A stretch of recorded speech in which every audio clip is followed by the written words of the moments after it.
की कॉल लेते हैं। इफ्तिखार साहब अस्सलाम वालेकुम। जी मोहतरम मंसूर रज़ा साहब से एक सवाल है मेरा। हज़रत ईसा अलैहिस्सलाम की वफ़ात से आज साहब आ रहे हैं जी, उसमें कुरान और हदीस तो बड़ी वाज़ेह है। कुरान की आयत है कि ना ही मशरूब किया गया, ना ही कत्ल किया गया, बस शैतान को आसमान बना लिया। दूसरी बात यह है कि हज़रत ईसा की अगर पैदाइश गैर फितरी है तो उनका दुनिया में पाया जाना भी गैर फितरी है, उनका दोबारा दुनिया में आना भी गैर फितरी है। उसमें तजुर्बा नहीं कौन सी बात है कि आपको सिर्फ आपको मिर्जा गुलाम अहमद को साबित करने के लिए कि वो नबी है, आपने ये सारा इतना कुछ को ईसा की वफात का भी आपने स्टोरियाँ तावीलात और तौजीहात निकाल के आपने बना दी है। वरना कौन सी करिए सारा बिल्कुल वाज़ेह है। नबी सब का हदीस वाज़ेह है कि हज़रत ईसा जब आएंगे तो वो दमिश्क में आएंगे, मस्जिद के मीनार पे आएंगे। तो उसमें हमें तो कोई शक वाली बात नहीं है कि उसमें आपके अंदर मतलब नहीं, इसका ये मतलब, इसका ये मतलब है। अब इतने मतलब मेरा नहीं ख्याल कि कोई जिसको कोई लोग निकालते हैं जिनको कोई लोग अपने मतलब की बात निकालनी होती है।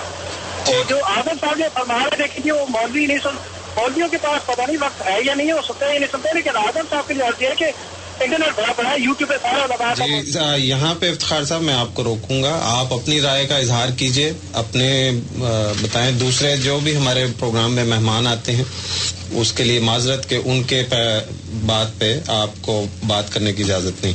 आपने सवाल पूछा है हज़रत ईसा की वफात के हवाले से कि कुरान करीम में साफ जिक्र आता है कि सलीब पे नहीं दिया गया और मारा नहीं गया, तो इस सवाल को हम लेंगे। और इसी तरह आपने कहा कि हज़रत ईसा अलैहिस्सलाम की पैदाइश मौजज़ा थी, उनकी सारी ज़िंदगी मौजज़ा थी, बचपन में बातें करते थे, तो इस हवाले से ये क्या बड़ी बात है कि अगर उन्होंने दोबारा आना है। और एक और सवाल ईमेल में है, पहले इफ्तिखार साहब का ले लीजिए जी।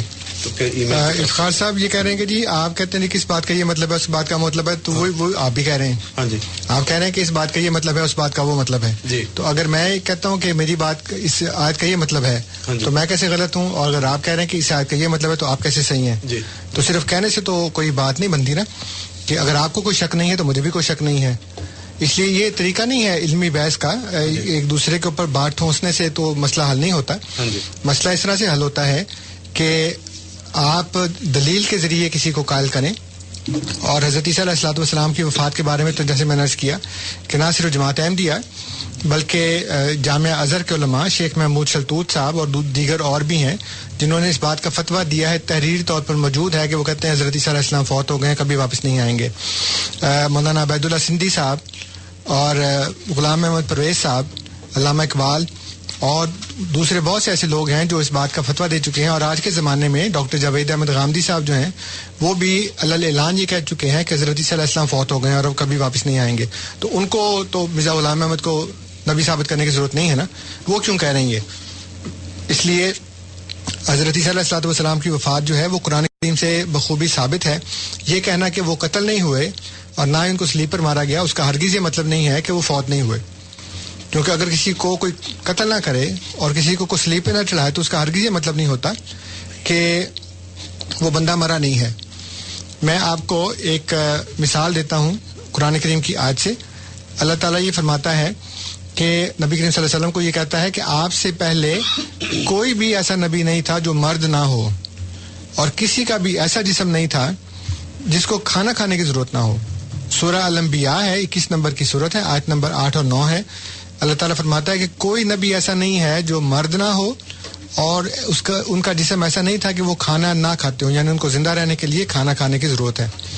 सूरह माइदा में अल्लाह ताला ये फरमाता है आयत नंबर 75 में कि हज़रत ईसा अलैहिस्सलाम और उनकी वालदा खाना खाया करते थे। इसका मतलब है कि अब नहीं खाते। अगर वो खाते नहीं हैं तो अल्लाह ताला तो फरमाता है कि नबी खाना खाए बगैर जिंदा रह नहीं सकता। इसलिए अगर वो खाना खाए बगैर जिंदा हैं तो फिर वो इंसान नहीं है, फिर वो वाकई खुदा है। आपने कहा कि कुरान में साफ लिखा है कि अल्लाह ताला ने उनको ऊपर उठा लिया, अपनी तरफ उठा लिया। तो अल्लाह ताला तो हर जगह फरमाता है कुरान करीम में कि कोई जगह ऐसी नहीं जहाँ खुदा ना हो। इसलिए ऊपर उठाया जाना भी उनका जिस्मानी तौर के ऊपर साबित नहीं है, कुरान के खिलाफ है।